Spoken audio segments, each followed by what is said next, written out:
स्वाति मालीवाल के साथ बदसलूकी केस में कोर्ट ने विभव कुमार को 4 दिनों की न्यायिक हिरासत में भेज दिया है। इस मामले में स्वाति मालीवाल ने बहुत बड़ा पर्दाफाश किया है।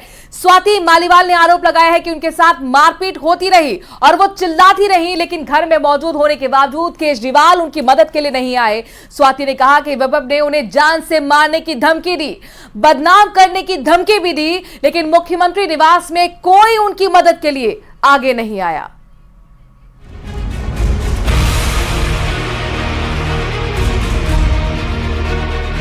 मेरा चीर हरण तो मेरा उस घर में हुआ और चरित्र हरण मेरा रोज चलाया जा रहा है।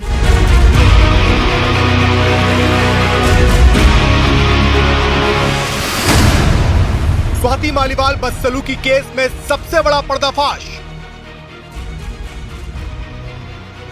उन्होंने मुझे 7-8 थप्पड़ पूरी जोर से मारे।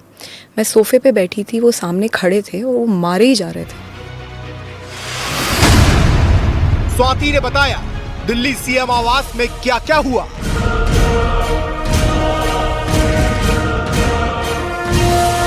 क्योंकि फैक्ट ये है कि मैं ड्राइंग रूम में थी, अरविंद जी घर पे थे और मुझे बहुत बुरी तरीके से पीटा गया।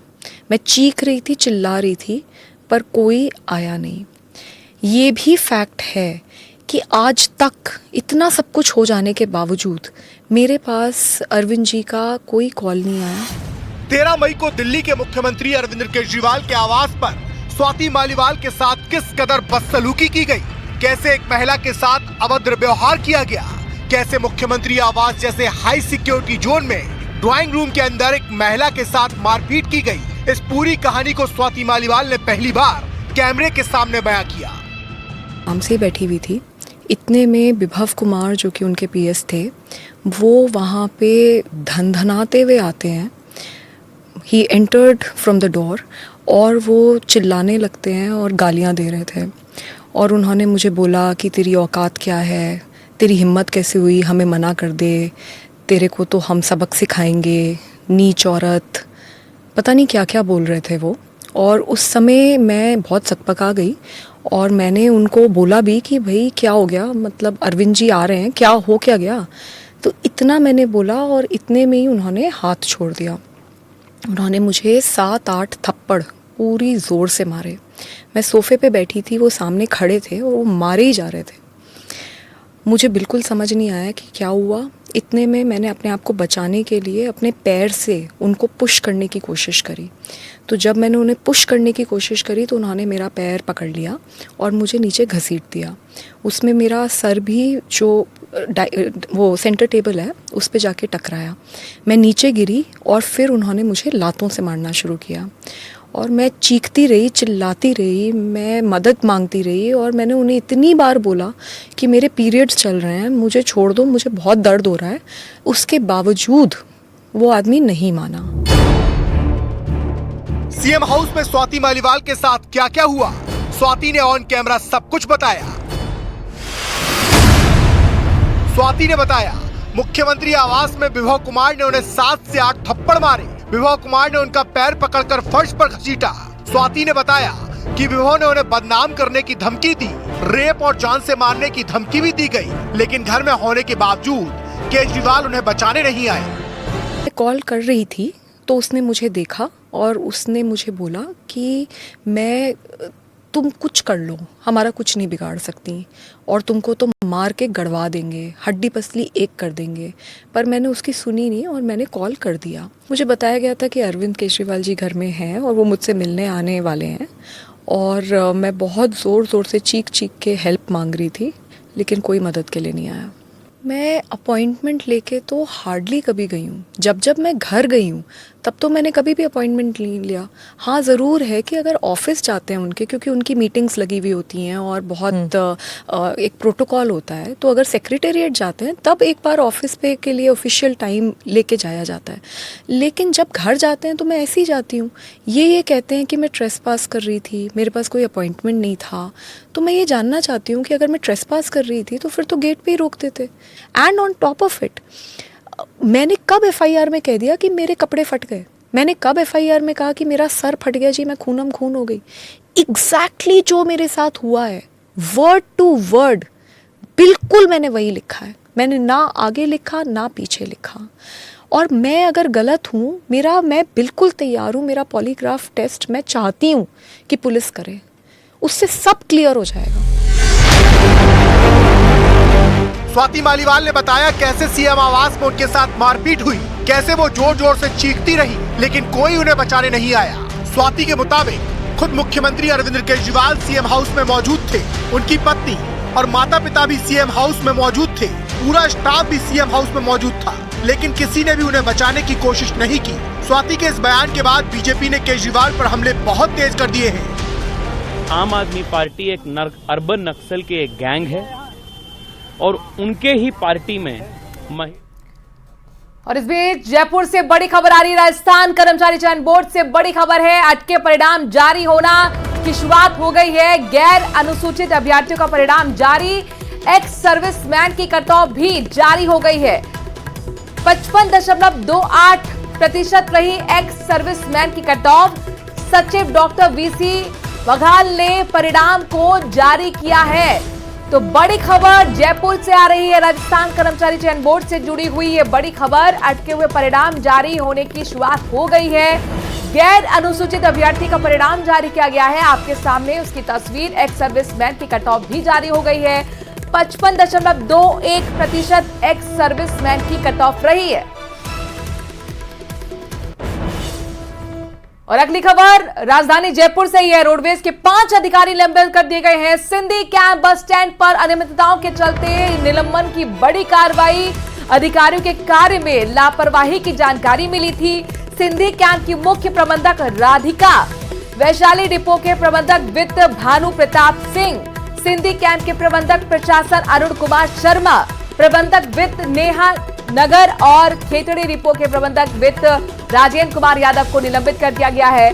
और हमारे साथ हमारे संवाददाता इस खबर पर ज्यादा जुड़ गए हैं, आसिफ खान जानकारी के साथ। आसिफ, जहां लापरवाही और तुरंत एक्शन, किस तरह से देखी जाए इस खबर को? जाहिर तौर पर एक बड़ा मैसेज तमाम लापरवाह कर्मचारियों के लिए भी, निलंबन की कार्रवाई। बिल्कुल मनु, पिछले कई दिनों से ये जितने भी अधिकारी राजस्थान रोडवेज में हटाए गए हैं, इनको लेकर लगातार जो है वो रोडवेज को शिकायतें मिल रही थी। और इन सारे मुद्दों को लेकर ACS श्रेया गुहा जो है वो लगातार बैठ के कर रही थी। और इस दौरान लगातार शिकायतें मिलने के बाद जब औचक निरीक्षण किया गया और ये पाया गया कि बहुत तरह की अनियमितताएं हैं, जितने निर्देश राजस्थान रोडवेज के इन अधिकारियों को, सिंधी कैंप से जुड़े अधिकारियों को दिए गए थे, उनकी पालना नहीं हो रही है, समय पर कर्मचारी और अधिकारी नहीं पहुंच रहे। तो इसके बाद में डिपार्टमेंट ने सीधा एक्शन लिया। और सबसे महत्वपूर्ण बात इसमें यह है कि जो सिंधी कैंप की जो चीफ मैनेजर थी राधिका, वो भी इसमें जो है वो आरोपी पाई गई, उन्हें भी हटा दिया गया। इसके साथ साथ जो है वो सिंधी कैंप के प्रबंधक प्रशासन अरुण कुमार शर्मा है, उन्हें भी हटाया गया। वैशाली डिपो के जो प्रबंधक वित्त हैं भानु प्रताप सिंह, उनको भी हटाया गया। और प्रबंधक वित्त नेहा नगर और खेतड़ी डिपो के प्रबंधक वित्त राजेंद्र कुमार यादव को भी निलंबित किया गया। मनु, केवल इन लोगों को हटाया नहीं गया, जब काफी दिनों की मिल रही शिकायतों के बाद में कार्रवाई ली गई तो फौरन जो वैकल्पिक व्यवस्था जो है, जैसे ही आदेश पारित किए गए कि इनको सबको हटाया जाता है, फौरन जो है वो रोडवेज के 4 अधिकारियों को अतिरिक्त प्रभार सौंप दिया गया है। कैलाश चंद्र बढ़ाया को सिंधी कैंप अब राधिका की जगह ये संभालेंगे। सुमन मीणा को वैशाली डिपो में प्रबंधक वित्त का अतिरिक्त प्रभार दिया गया है। राकेश कुमार छिंपा को सिंधी कैंप पर प्रबंधक वित्त का अतिरिक्त प्रभार दिया गया है। और जयकरण को खेतड़ी डिपो के प्रबंधक वित्त का अतिरिक्त प्रभार दिया गया है। इस तरह के निलंबन की कार्रवाई तमाम लापरवाह अधिकारियों के लिए सचेत करने के लिए एक बड़ा मैसेज के तौर पर भी है। शुक्रिया तमाम जानकारी हम तक पहुंचाने के लिए। और स्पेशल रिपोर्ट में बात चीन की करते हैं। चीन ने एक बार फिर से ताइवान को चारों तरफ से घेर लिया है। वॉर एक्सपर्ट्स का दावा है कि इस बार चीन ने ताइवान पर पूरी तरह से कब्जा करने के लिए सेना, वायुसेना, नेवी और रॉकेट फोर्स को उतारकर साफ कर दिया है कि चीन ने ताइवान के खिलाफ खूनी जंग शुरू कर दी है।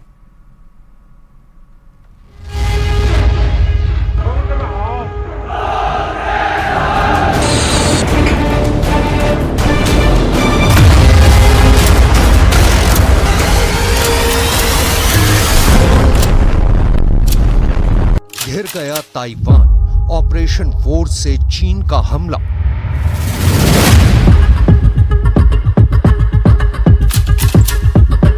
ताइवान के बेहद नजदीक चीन की ये फौजी घेराबंदी साबित करती है कि ताइवान पर चीन किसी भी वक्त हमला करके कब्जा कर सकता है। चीन ने महज 24 घंटे के अंदर ताइवान के खिलाफ बहुत बड़ा सैन्य अभ्यास शुरू करके एक तरह से युद्ध की शुरुआत कर दी है। जो खबरें आ रही हैं उसके मुताबिक चीन ने ताइवान को चारों तरफ से घेर लिया है। हम आपको एनिमेशन के जरिए समझाते हैं कि इस वक्त ताइवान के चारों तरफ चीनी सेना कहां-कहां घेराबंदी कर चुकी है।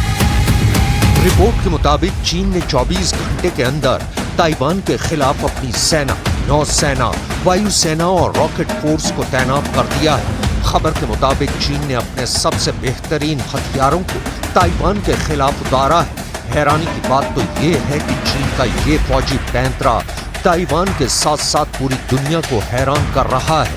दावा किया जा रहा है कि चीन ने ताइवान स्ट्रेट, उत्तर दक्षिण ताइवान और पूर्वी ताइवान को चारों तरफ से घेरा है। चीन ने वायुसेना, नौसेना और रॉकेट फोर्स से पूरी क्षमता के साथ ताइवान के खिलाफ तैयार कर लिया है। चीन ने अपनी सैन्य ड्रिल को पनिशमेंट ड्रिल नाम दिया है। हैरानी की बात तो ये है कि 3 दिन पहले ही ताइवान में नए राष्ट्रपति विलियम लाई चिंग ते ने शपथ ली, जिन्हें चीन का कट्टर विरोधी माना जाता है। इसलिए चीन ने ताइवान के नए राष्ट्रपति विलियम लाई चिंग ते को वॉर ड्रिल के जरिए धमकी दी है। चीन किसी भी वक्त ताइवान के इलाकों पर कब्जा कर सकता है। ताइवान के नए राष्ट्रपति विलियम लाई चिंग ते ने चीन की इस हरकत पर तीखी प्रतिक्रिया दी। 我会和国军弟兄姐妹站在第一线，共同守护国家安全。此时此刻，国际社会正高度关注民主台湾。 आप ये भी जान लीजिए ताइवान पर कब्जा करने के लिए चीनी सेना इस वक्त ताइवान के इलाके में क्या कर रही है। चीन की पीपल्स लिबरेशन आर्मी यानी PLA की ईस्टर्न थिएटर कमांड ने कहा है कि उन्होंने सुबह 7:45 बजे ताइवान के आसपास संयुक्त मिलिट्री ड्रिल शुरू की है। उसके आसपास के ताइवान के नियंत्रण वाले द्वीपों किनमेन, मात्सू, वुकियू और डोंगयिन को भी चीनी सेना ने टारगेट किया है। ताइवान की घेराबंदी करने के लिए चीन ने अपने सबसे उन्नत लड़ाकू विमान J-20 और J-16, type 052D, guided missile विध्वंसक DF मिसाइल और लंबी दूरी के रॉकेट लॉन्चर को समुद्र में उतारा है। चीनी सेना ने इस सैन्य अभ्यास को ताइवान की आजादी चाहने वालों के लिए सजा बताया है। पूर्वी थिएटर कमांड के प्रवक्ता ली शी ने कहा, हमारे ऑपरेशन का कोड का नाम ज्वाइंट स्वॉर्ड 2024A रखा गया है। 中国人民解放军东部战区为台岛周边开展联合演训，维护国家主权和领土完整，对台独分裂势力谋独行径予以有力惩戒。 अचानक से चीन का इस तरह से आक्रामक होने के पीछे की वजह ताइवान में बनी नई सरकार पर दबाव बनाना भी है। 3 दिन पहले विलियम लाई चिंग ते ने राष्ट्रपति के रूप में शपथ ली थी और उन्होंने चीन को चेतावनी देते हुए कहा था कि ताइवान की स्वतंत्रता के लिए किसी भी प्रकार की अलगाववादी गतिविधियों को कभी बर्दाश्त नहीं किया जाएगा। शायद यही वजह है कि चीन ने ताइवान को चारों तरफ से घेर लिया। अब देखना होगा कि ताइवान का साथ देने के लिए कौन कौन से देश सामने आते हैं।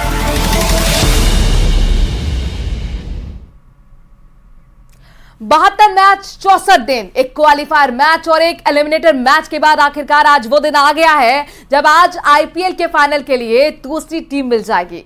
सनराइजर्स हैदराबाद और राजस्थान रॉयल्स के बीच कुछ ही समय बाद फाइनल में जाने के लिए जंग होगी और इनका इंतजार पहले से ही पहुंचकर आपको बता दें कि जो राजस्थान रॉयल्स के बीच फाइनल में मैच होने जा रही है उसमें कोलकाता राइडर्स यहां पर पहले से इंतजार कर रही है।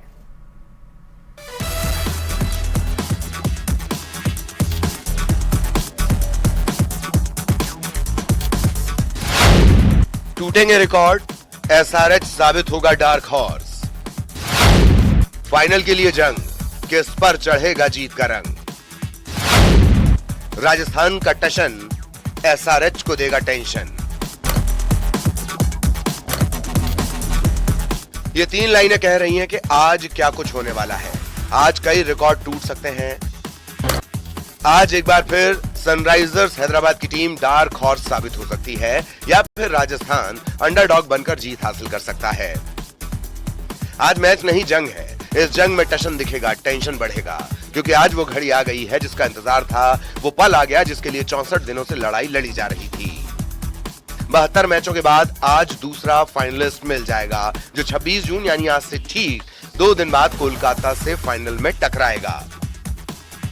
लेकिन उससे पहले आज होगी चौके छक्कों की बारिश, और जब ये बारिश होगी तो मैदान में शोर होगा, हर ओर होगा। मैदान में फैंस अपनी टीम को चीयर्स करेंगे, उधर मैदान पर रिकॉर्ड टूटेंगे, बाहर जश्न होगा। हाई वोल्टेज मैच में वो सब होगा जिसकी आप कल्पना भी नहीं कर सकते, क्योंकि इस बार हैदराबाद और राजस्थान जिस तरह प्रदर्शन कर यहां तक पहुंचे हैं, आंकड़े यही कह रहे हैं। पैट कमिंस की कप्तानी वाली टीम हैदराबाद ने इस सीजन में 14 मैच खेले और 8 जीते। वो पॉइंट्स टेबल में दूसरे नंबर पर रही, तो वहीं राजस्थान ने इस सीजन के 14 मैच खेले और 8 जीते। राजस्थान रॉयल्स पॉइंट्स टेबल में तीसरे नंबर पर रही। वैसे तो दोनों टीमें इस सीजन में आंकड़ों में एक बराबर हैं, लेकिन हैदराबाद टीम की वो पारियां नहीं भूल सकते जिसमें टीम ने खुद रिकॉर्ड बनाया और अगले मैच में खुद ही रिकॉर्ड भी तोड़े। एसआरएच की टीम ने कोई 1-2 बार नहीं बल्कि 6 बार 200 प्लस स्कोर बनाया है। कोलकाता के खिलाफ 204 रन, दूसरे मैच में मुंबई के खिलाफ 277 रन और फिर बेंगलुरु के खिलाफ अपना ही रिकॉर्ड तोड़कर 287 रनों का पहाड़ सा स्कोर खड़ा किया। फिर अपने अगले ही मैच में दिल्ली के खिलाफ 266 रन ठोक डाले। राजस्थान के खिलाफ 201 रन बनाकर जीत हासिल की। फिर पंजाब के खिलाफ 214 रनों का पीछा कर 215 रन बनाए और जीत का परचम फहराया। ये आंकड़े कह रहे हैं कि आज अगर हैदराबाद के बल्लेबाज चले तो फिर राजस्थान के गेंदबाजों की खैर नहीं। लेकिन हम राजस्थान को कम नहीं आंक सकते। जब से संजू सैमसन ने टीम की कप्तान संभाली है, टीम डेंजरस हो गई है।